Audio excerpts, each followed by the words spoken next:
Hello guys, Dr.Pitanger Electric there, and today I wanted to make a little top 10 of the free welfare units I think any new player would want to get in order to play IS. So, little disclaimer on what I will consider a free unit for this specific video. I will only consider units you can get from events or red voucher units. I will not consider recruitment units. This will come for another video. So with that out of the way, let's start. Number 10.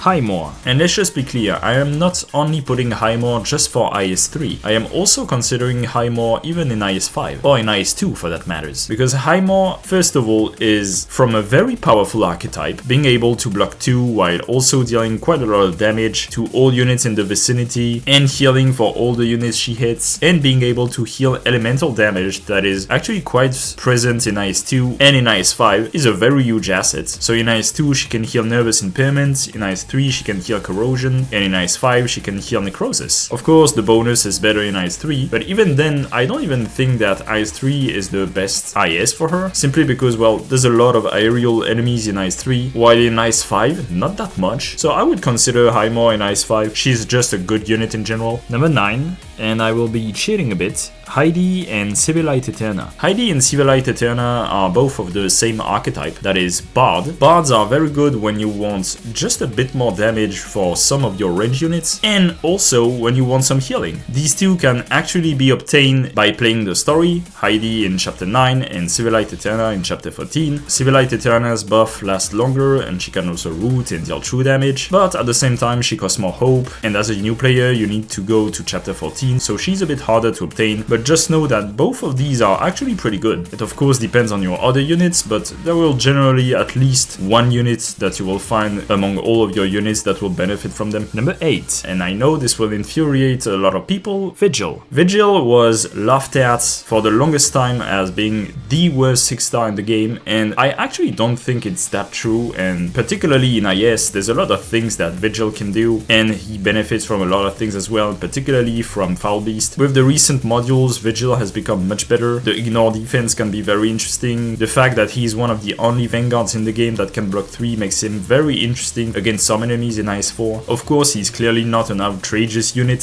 He's not the most powerful wolf of the pack. Haha, laugh. Still, I think the fact that there's this hand in IS5 that was literally designed for him, the fact that he benefits from empty Foul Beast, the fact that he benefits from all the spinach-like items, and overall the fact that he has just so much synergies in IS makes him worthy of 8th place, I think. Number 7. Honeyberry. I just want to preface the fact that if you have Mulberry or Eyjafjallajökull Altar, just forget about Honeyberry, but if you don't, Honeyberry will have a specific place in your team as an elemental damage healer. Honeyberry's main job is to heal elemental damage as well as healing a bit, and she does it pretty well, which makes her very interesting for IS2, IS4 and IS5, and even if you don't want to heal elemental damage, she's just a good healer in general. Number 6. Tin Man. Even outside of IS5, Tin Man is just a good unit in general. His S2 is able to heal in AoE, his S1 doesn't require a lot of attacks in order to proc. He's just a good unit in general that you can recruit if you lack some damage and healing. If we are only talking about IS5, then Tin Man is absolutely number 1 in this list, but even outside of IS5, he's a more than decent unit. Number 5. Gladia. Gladia is only number 5 simply because this video is catered toward new players, and Gladia actually needs a lot of things to be viable, particularly she needs a module. As a new player, you probably want to focus on some other units with your module data blocks, and module data blocks are also pretty hard to obtain. So Gladia could be higher if you have a lot of module data blocks actually, but for now she's only number 5, which doesn't mean that she's bad. On the contrary, Gladia can do a lot of things. She's not just a puller. She can deal pretty high physical damage, she can deal arts damage as well, and in general she's just a pretty good lane holder that actually costs pretty much nothing to deploy. I believe she's pretty much the second best free specialist in the game. Number 4. Lumen. Lumen is the best free healer in the game, period. And one very good thing about Lumen, he's a perfectly viable unit without his module. His S3 is extremely valuable. It has a very high healing input and can even remove stun, which is very powerful particularly in IS2, since nervous impairments actually inflict stun. So you can have a constant stream of damage with your units even when they take nervous impairment, which is very powerful for IS. The fact that he also reduces the duration of some CC like cold is also a pretty good bonus bonus in some cases. But yeah, if you want one non-3-star healer to upgrade for IS, then this is your guy. Number 3, Ethan. Ethan is often described as the best 4-star in the game, particularly for IS. And well, this is true.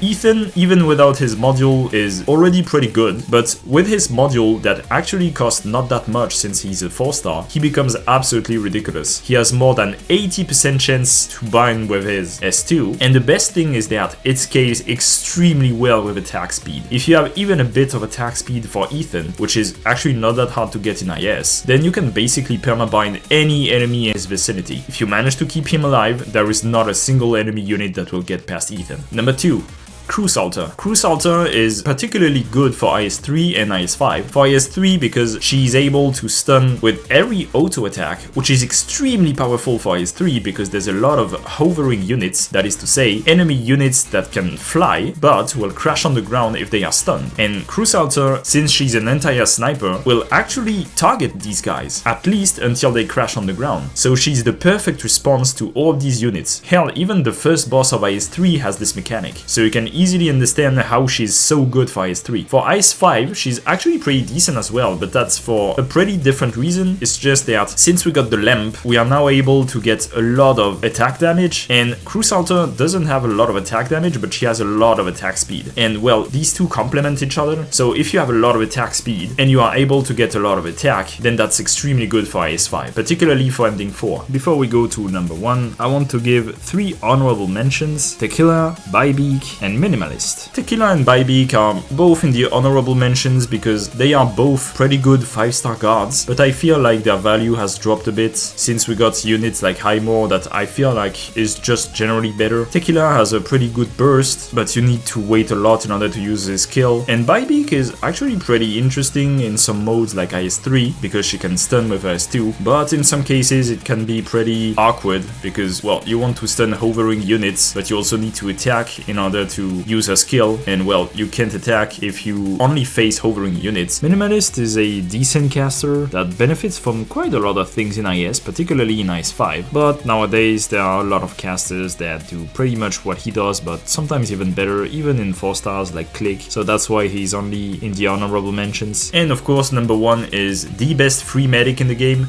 Breeze. Just kidding. It's of course Medica Mia. I mentioned for Lumen that he's the best healer in the game. That's actually true. If you want someone that is able to constantly heal, but that's not Medica Mia's job, because despite being a medic, she's actually a damage dealer that also happens to heal. You get Medica Mia very late in the game because you have to finish chapter 14, and there's so many things to say about why Medica Mia is so busted. First of all, she deals true damage, which is the best type of damage you can get. It's not physical, it's not armor, but it's true, so that means it ignores every kind of defense, resistance or shield, which in a lot of cases is busted. Second of all, and that's probably the main reason why Medica Mia and Amiya in general is so good, is that in IS, even despite being a medic, you can actually recruit her with any voucher that has a class that Amiya has. That means that if you get a guard voucher or if you get a caster voucher, you can actually recruit Medica Mia, which means she's extremely versatile in IS. She's actually one of the most recruited units in IS in general. There are also so many other things to say about Medica Mia. The fact that she can attack many units at once, the fact that she can passively heal as long as her skill is active, but the best thing to do as a new player is to actually try her. As a new player, try to go to chapter 14, try to finish it, and actually try Medica Mia for yourself. I can guarantee you it's worth it. So there you go guys, these were my top 10 welfare units for IS. I will probably make another video just for recruitable units, so leave a like, subscribe, and see you in the next video.